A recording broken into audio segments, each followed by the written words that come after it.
মেয়েরা বোরকা না পরে বোরকার বদলে বড় জামা ও হিজাব পরে কি বাইরে যাওয়া যাবে?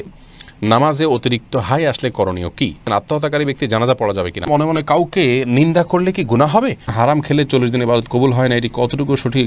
যাকাতের টাকা থেকে কবরের কাজে লাগানো যাবে কি না? অনুমানের উপরে কেউ মিথ্যা অপবাদ দিলে কি গুনাহ হবে? পর্দা রক্ষা করে মেয়েদের জন্য কি ব্যবসা করা জায়েজ আছে? কার সাথে আমার বিয়ে হবে তাকে একদম নির্ধারণ করা, নাকি এটা কর্মফল?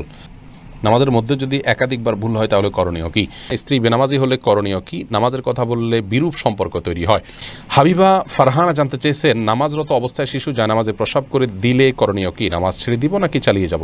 যদি জায়নামাজে পেশাব করে দেয় তাহলে ডানে বামে আগে পিছে সরে যাবেন। জায়নামাজের পর নামাজ পড়া তো আবশ্যক না, ফ্লোরে পড়বেন। ফ্লোরে নাপাক লেগে আছে যদি দেখা না যায় তাহলে যে কোনো ফ্লোরে আপনি নামাজ পড়তে পারেন, কোনো অসুবিধা নেই। জানামাজে বাচ্চা পেশাব করে দিলে আস্তে করে নিজেকে সরিয়ে নিয়ে একটু 2 হাত 1 হাত পেছনে ডানে বামে সরিয়ে আপনি নামাজ কমপ্লিট করতে পারেন, কোনো অসুবিধা নেই। মেহরিন সুমি আপনি জানতে চেয়েছেন, নামাজে অতিরিক্ত হাই আসলে করণীয় কি? হাই আসলে হাত দিয়ে সেটাকে বাধা দিবেন, বাস এটুকু, এর বাইরে আর বিশেষ কোনো করণীয় নেই। সেটা নামাজের বাইরে সর্বাবস্থায়। মোহাম্মদ আবু তাহের জানতে চেয়েছেন, স্ত্রী বেনামাজি হলে করণীয় কি? নামাজের কথা বললে বিরূপ সম্পর্ক তৈরি হয়। দেখুন, স্ত্রী বেনামাজি হলে তাকে নামাজের কথা বলবেন, কিভাবে বলবেন? এমনভাবে বলবেন যেভাবে বললে তিনি ফেলবেন না। স্বামী স্ত্রীর সম্পর্কটা আমি বরাবরই বলি, এত আপনার গভীর এবং সুমধুর একটি সম্পর্ক যে স্বামী স্ত্রীর একে অন্যের কাছ থেকে আর্গুমেন্ট করে আদায় করতে পারে না এমন জিনিস কিন্তু খুব কম আছে। বরং বেশিরভাগ ক্ষেত্রেই স্বামী স্ত্রী কিন্তু একে অন্যের সাথে সম্পর্কটা এত নিবিড় যে তারা যদি খুব সিরিয়াসলি চেষ্টা করেন যে আমি আমার জীবনসঙ্গীর কাছ থেকে কিছু আদায় করব, তাহলে সেটা অসম্ভব নয়। কঠিন হলেও সবসময় অসম্ভব নয়, বিধায় সেই চেষ্টাটা আমাদের থাকা উচিত, সেভাবে বলা উচিত।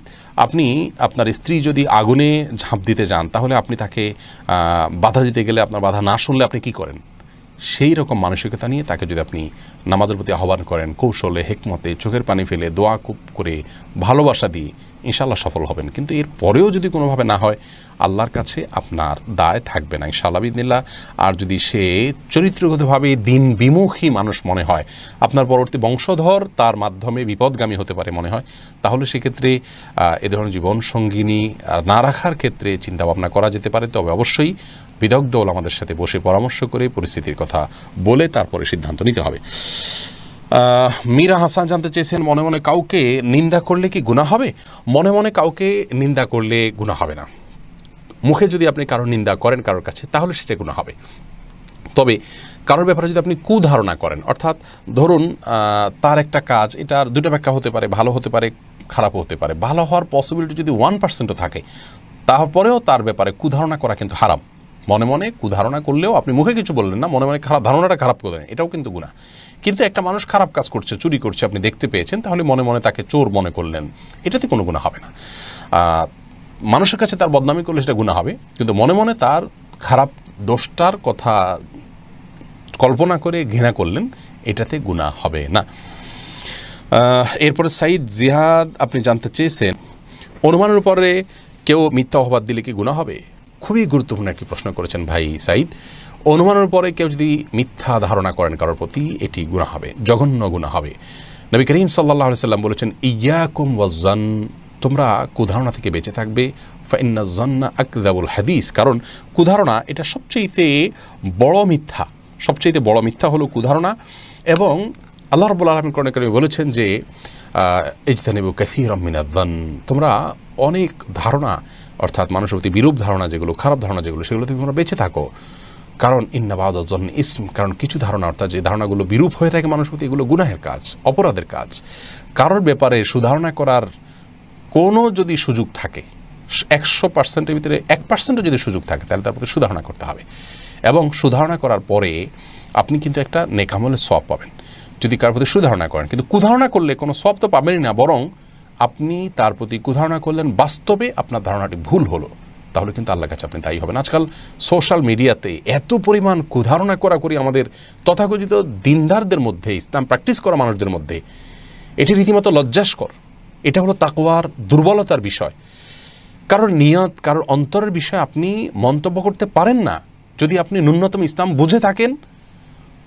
আর যদি ইসলামের কোনো কনসেপ্ট, আপনার সঠিক কনসেপ্ট আপনার কাছে না থাকে, অথবা আপনি নিজে খারাপ মানুষ, ফাসেক মানুষ, আল্লাহর ভয় নাই, তাহলে শুধুমাত্র আপনি কারো নিয়ত নিয়ে কথা বলতে পারেন। এটা অত্যন্ত জটিল একটা জায়গা, খুবই জটিল একটি জায়গা। কারোর অন্তরে কি আছে, কি উদ্দেশ্যে করছে, এটা নিয়ে মন্তব্য কোনো মুসলমান করতে পারেন না। কিন্তু আজকাল সোশ্যাল মিডিয়াতে অহরহ আমরা এই কাজগুলো করছি, আবার নিজেদেরকে আমরা ইমানদার বা দিনদার দাবি করছি। এটা খুবই জঘন্য একটি বিষয়। আল্লাহ তাআলা আমাকেও আপনাকেও সবাইকে এগুলো থেকে বেঁচে থাকার তৌফিক দান করুন। এরপরে বদির আলম আপনি জানতে চেয়েছেন যাকাতের টাকা থেকে কবরের কাজে লাগানো যাবে কি না।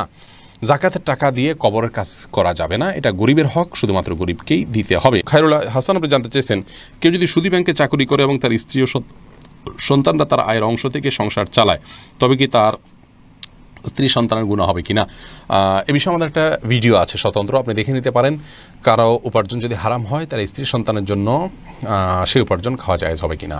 সেখানে আমরা বলেছি যে যদি বিকল্প কোনো ওয়ে থাকে তাহলে সেখান থেকে তার জীবন ধারণ করতে হবে, আর যদি বিকল্প কোনো পথ ধরারও সুযোগ থাকে তাহলে সেটা ধারণ করতে হবে, তারপরও হারাম খাওয়া যাবে না। আর যদি সেরকম কোনো সুযোগ না থাকে, ধরুন কোনো স্ত্রী তার স্বামীর হারাম উপার্জন আছে, হারামটা যদি হারাম লেগাইরই হয়, অর্থাৎ উপার্জনের পদ্ধতির কারণে হারাম হয়েছে, যেমন সুদের মাধ্যমে ইনকাম করেছেন ইত্যাদি ইত্যাদি, তাহলে সেক্ষেত্রে সেই উপার্জন স্ত্রী ভক্ষণ করা জায়েজ হবে, তার যদি কোনো বিকল্প তার সামনে খোলা না থাকে জীবন বাঁচানোর জন্য, এটা খেতে পারবেন। কিন্তু তার চেষ্টা করা উচিত যাতে তিনি হালাল এর পথে চলতে পারেন এবং যে কোনোভাবে বিকল্প উপার্জনের পথ তিনি যেন আবিষ্কার করতে পারেন, এই চেষ্টা অব্যাহত রাখা উচিত। এমডি আনোয়ার খান আপনি জানতে চেয়েছেন কার সাথে আমার বিয়ে হবে তাকে একদম নির্ধারণ করা নাকি এটা কর্মফল। ভাই আনোয়ার, এটা নির্ধারণ করা আল্লাহ রাব্বুল আলামিন নির্ধারণ করে দিয়েছেন কার সাথে কার বিয়ে হবে। নবী করিম সাল্লাল্লাহু আলাইহি ওয়াসাল্লামের একটি হাদিস থেকে সুস্পষ্টভাবে বিষয়ে আমরা নির্দেশনা পাই। নাজমুর রহমান মেহরাব জানতে চেয়েছেন হারাম খেলে 40 দিন ইবাদত কবুল হয় না, এটি কতটুকু সঠিক, এ বিষয়ে কোনো হাদিস আছে কিনা। হারাম খেলে 40 দিন ইবাদত কবুল হয় এরকম নির্দিষ্ট কোনো দিনক্ষণ ঠিক করে দেওয়া আছে বলে কোনো হাদিস আমার জানা নেই। তবে হারাম খেলে তার দোয়া কবুল হবে না এবং সেই দেহ জান্নাতে যাবে না, এরকম আরও অনেক জঘন্য শাস্তির কথা এবং সতর্কতার কথা বলা আছে হাদিসে। সাইম মাহমুদ আপনি জানতে চেয়েছেন নামাজের মধ্যে যদি একাধিকবার ভুল হয় তাহলে করণীয় কি। ভাই সাইম, দেখতে হবে যে আপনার নামাজে ভুলটা কী ধরনের হয়েছে। যদি ফরজ ছুটে যায় তাহলে একবারও যদি ছুটে যায় তাহলে নামাজ ওইটা আবার পড়তে হবে আপনাকে। আর যদি ওয়াজিব ছুটে যায় তাহলে একবারের বেশি 2বার 3বারও যদি ওয়াজিব ছুটে, 3টা ওয়াজিব যদি ছুটে যায় শেষে একটা সিজদা দিলে হয়ে যাবে।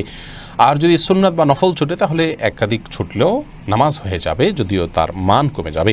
এস এম হাসানুজ্জামান হাসান আপনি জানতেছেন আত্মহত্যাকারী ব্যক্তির জানাজা পড়া যাবে কিনা। হ্যাঁ, আত্মহত্যা ব্যক্তির জানাজা পড়া যাবে, তবে আত্মহত্যাকারী ব্যক্তির জানাজা সমাজের সম্ভ্রান্ত এবং নেতৃত্বশীল ব্যক্তিরা, ইমাম সাহেব সহ গুণীজনরা পড়বেন না, যাতে করে অন্যরা আত্মহত্যা করতে প্ররোচিত না হয় এবং নিরুৎসাহিত হয়। সেই জায়গা থেকে নবী করিম সাল্লাল্লাহু আলাইহি ওয়াসাল্লাম আত্মহত্যাকারী জানাজা নিজে পড়েননি, কিন্তু অন্যদেরকে পড়ার নির্দেশ করেছেন।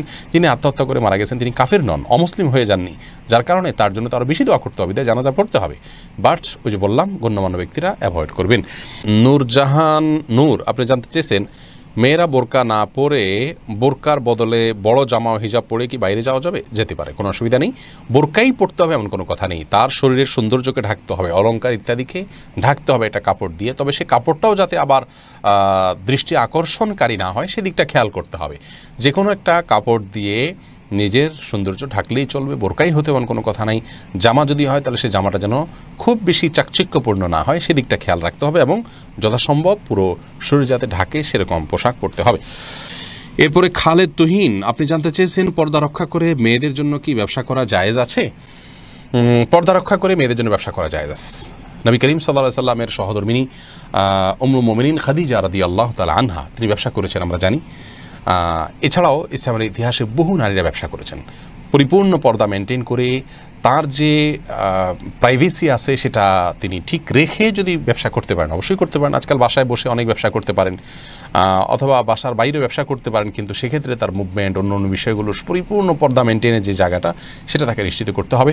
এটি নিশ্চিত করে ইনশাআল্লাহ তিনি ব্যবসা বা দুনিয়াবি যে কোনো কাজ করতে পারবেন, সেটি তার জন্য নিষিদ্ধ হবে না।